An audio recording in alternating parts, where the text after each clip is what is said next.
बाबलू, हमारे बबलू भैया आप सभी से अपने दिल की कुछ बातें करना चाहते हैं। भैया एक नींबू पानी। ये ले।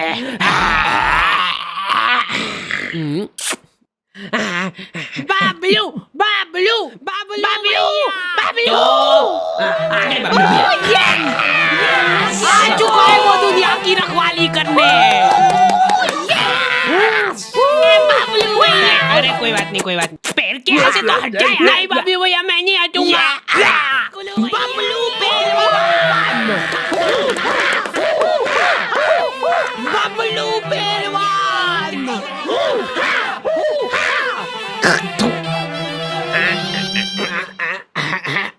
लो हाथ नहीं पकड़ लो यार। तो हमारा चुनाव चिन्ह है। अरे जल्दी खोलो यार। क्या है? ये हमारा दिल है, हमने खुद फोटो खिंचवाया है इसका। शाबाश, लो छपवा दो इसको।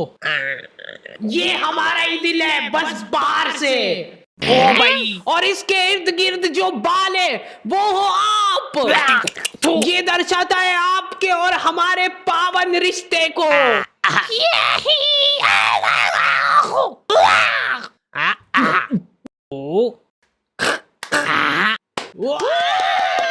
बाबलू पहलवान, ये बाबलू भैया ही जीतेंगे।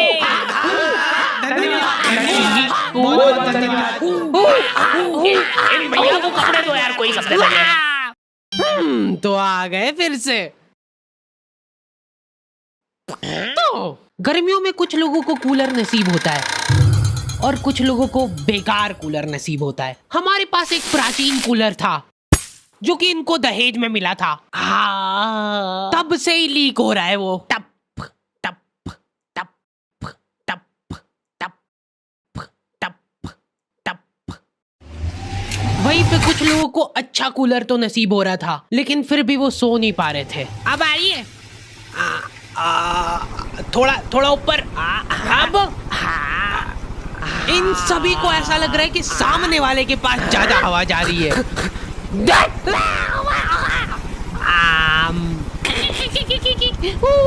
कूलर पे ऑटो स्विंग चालू करके ये लोग उसके साथ साथ घूम रहे हैं। रात भर ऐसे ही भगते फिर रहे ये लोग तकिए ले लेके। हमारे साथ ये प्रॉब्लम नहीं थी क्योंकि हमारे पास ये ऑप्शन ही नहीं था। आगे का पूरा फड़का उड़ा हुआ था हमारे कूलर का। आज तक हम लोगों ने उसकी फुल स्पीड नहीं देखी है क्योंकि पहली स्पीड में वो भागो। हमको ऐसा लगता था कि फुल स्पीड में चालू कर दिया ना तो हमारे सोने के बाद उड़ के बाहर चला जाएगा वो।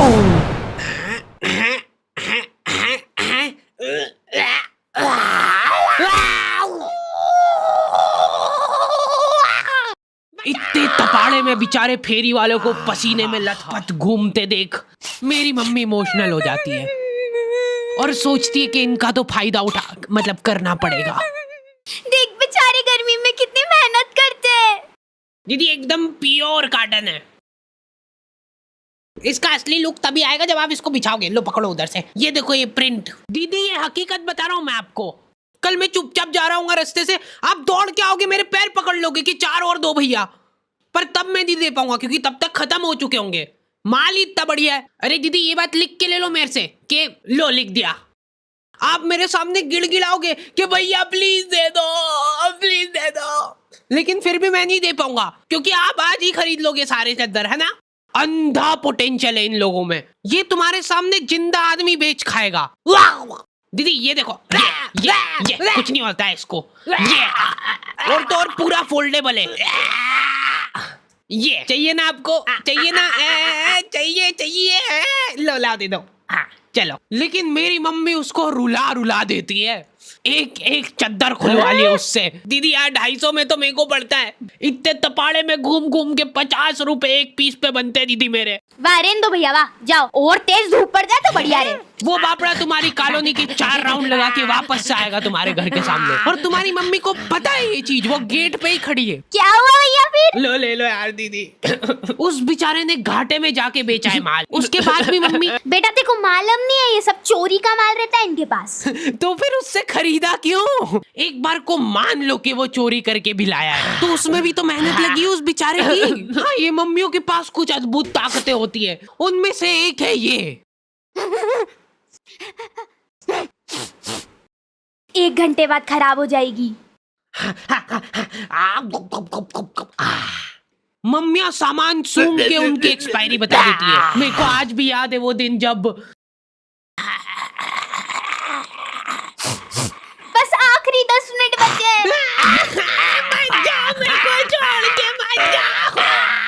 अब तो 2 ही मिनट बचे हैं। हेलो।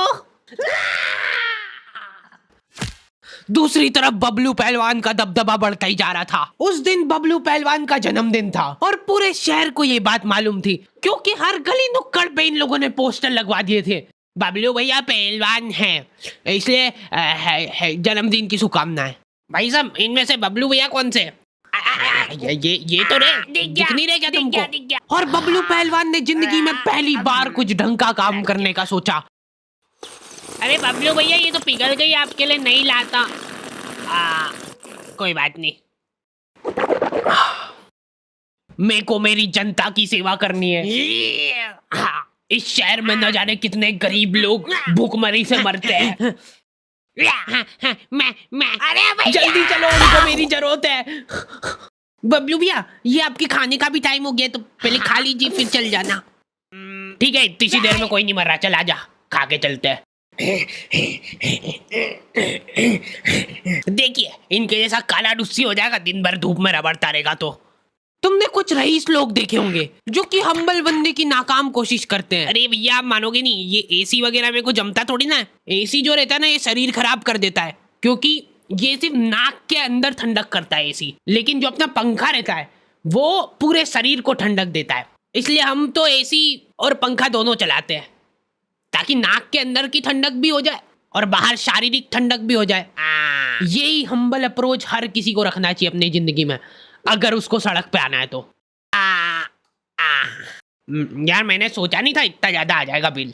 लेकिन ये लोग अभी भी हम्बल है, ये लोग अपने आपस में ही दिलासा दे रहे एक दूसरे को फालतू की बातें करके। अपन बताए धूप सेक रहे एक तरीके से। अब देखो, अपन ने चड्डी तो पहन रखी है, ठीक है, तो अब क्या होगा कि अपने शरीर का हर एक अंग एक जैसे कलर का हो जाएगा। मेरी आंखें भर आती है बेचारे गरीब लोगों को देख के, बेचारों के पास कपड़े तक नहीं है। बबलू पहलवान बहुत सोच विचार करके कंबल बांटने का फैसला करते हैं भरचक गर्मी में। बेचारे जिन लोगों के पास थोड़े बहुत कपड़े थे वो भी उन्होंने छीन लिए और जबरदस्ती उनको कंबल बांटी। अब वो बेचारे गर्मी में कंबल ओढ़ के खड़े हैं।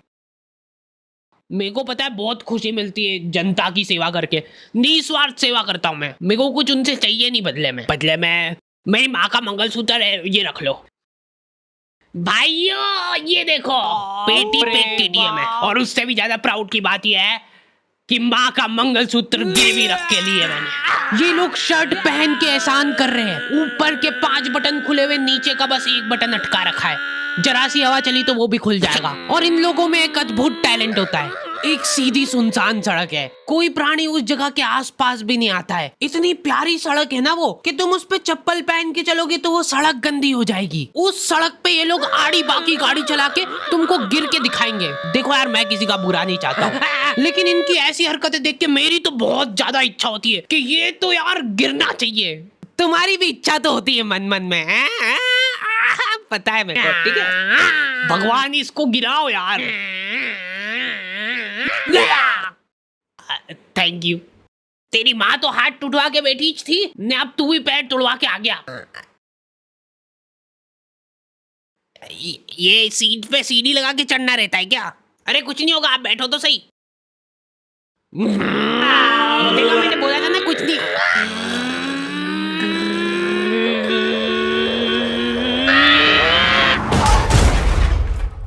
अरे यार, कैसे चलाते? एक तो ये लोगों को गाड़ी चला। ओए, देख के चलाना भैया। दीदी आप रॉन्ग साइड, बदतमीज। जा रहा हूँ मैं मेरे दोस्तों के साथ घूमने। और सुनो ध्यान से, तेरे हाथ नहीं है और तेरे पैर नहीं है, तो अब तुम दो एक दूसरे का सहारा हो, ठीक है? चलो टाटा। जल्दी यार, टाइम हो गया है। चलो ठीक है, पैकिंग तो हो गई है। गर्मी में लेडीजों का एक माफिया ग्रुप होता है, पूरा शरीर, हाथ, मुंह, पैर सब ढक लेंगे ये लोग। उसके बाद मुंह से बड़ा चश्मा लगा के देख के चलाना भैया। मेरे को कोई आंटी जी सड़क पे आते हुए दिखते तो मैं सड़क ही चेंज कर लेता हूँ, क्योंकि आंटियों के सामने कोई गाड़ी आ जाती है तो उनसे घबराहट में एक्सीलेटर फुल हो जाता है। लेकिन इधर मम्मी को अलग ही टेंशन हो रही थी। चद्दर वाले को ज्यादा बोल दिया यार मैंने। 250 बोला था तो एकदम से मान गया था वो। मतलब माल तो चोरी का ही है। घनश्याम, पापा और धर्मेंद्र निकल चुके थे घर से। इन लोगों ने 4 दिन तक प्लानिंग करी थी और ऐसी जगह चुनी जहां पे इनके शहर से भी ज्यादा गर्मी हो। वहां पे धूप इतनी तीखी थी कि तुम्हारा पसीना निकल के हाथों हाथ इवेपोरेट हो जाए। ऐसा लग रहा था कि वहां के पेड़ों को गर्मी लग रही थी, इसलिए उन सब ने ट्रिम कर लिया है और दूर दूर तक पानी का नामो निशान नहीं था। ये लोग घर से पानी लेके गए थे, लेकिन इन्होंने फ्रीजर में बोतल रख दी थी। अब तीनों प्यासे बैठ के उस बर्फ के डल्ले के पिघलने का इंतजार कर रहे हैं। अरे बर्फ लाओ यार जल्दी, उसके बिना इसका मजा कहाँ है। बबलू भैया का जन्मदिन है आज। माहौल बनेगा भैया आज तो। 250 रुपए चुरा के ले गया है वो मेरे। गलती कर दी यार मैंने। 50 रुपए और कम। रद्दी पेपर वाले। मम्मी ने उस आदमी का इतना घाटा कर दिया था कि उस बेचारे को प्रोफेशन चेंज करना पड़ गया। अरे तो वही है ये चोर। वही है जिसने चोरी का माल बेचा था मेरे को। ओए रुक जा वहीं पे। अरे मैंने कुछ नहीं करा, मेरे को मत मारो ऐसे यार। नहीं मानेगा ये। मारो। देखो ये चश्मा कैसा लग रहा है, एकदम वेल्डिंग वाला लग रहा है। क्या हुआ इसको? भाई वो सही में वेल्डिंग इच करता है। जल्दी घर चलो नहीं तो काले हो जाएंगे। हाँ गुड बॉय। भाई अपनी बॉटल।